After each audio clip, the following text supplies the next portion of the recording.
Once, a kingdom was ruled by a stubborn king who believed he was always right.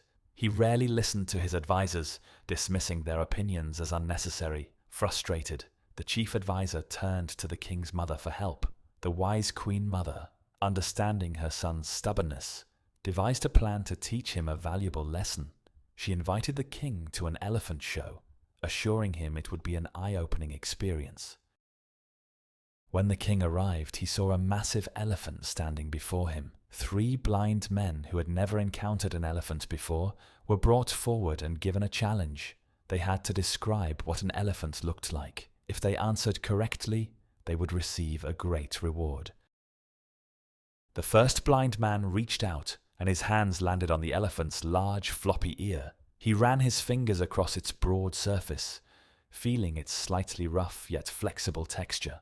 As he moved his hands, he noticed how the ear swayed gently, much like a thick, sturdy leaf rustling in the wind. With confidence he declared, "My lord, an elephant is like a large, thick leaf, flat and able to move." The second man, standing near the elephant's massive legs, wrapped his arms around one of them, attempting to gauge its size. He felt the rough, wrinkled skin beneath his palms and the sheer strength of the limb, as firm and unyielding as a stone column. No matter how much he pressed, it did not budge.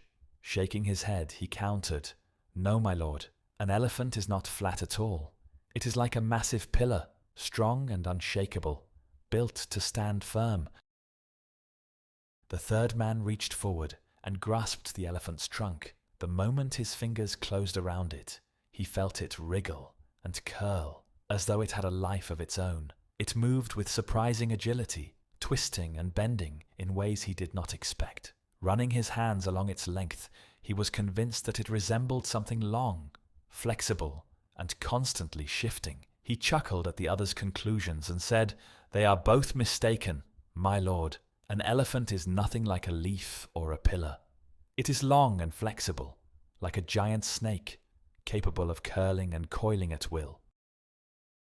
As the blind men argued, each convinced of their own truth, the king watched in deep thought. He realized that though each man had spoken from his own experience, none of them had the full picture. They were all partly right, yet also incomplete in their understanding. At that moment, the king recognized his own flaw. He too had been making judgments without considering different perspectives. From that day forward, he listened more carefully to his advisors, ensuring he made well-rounded decisions.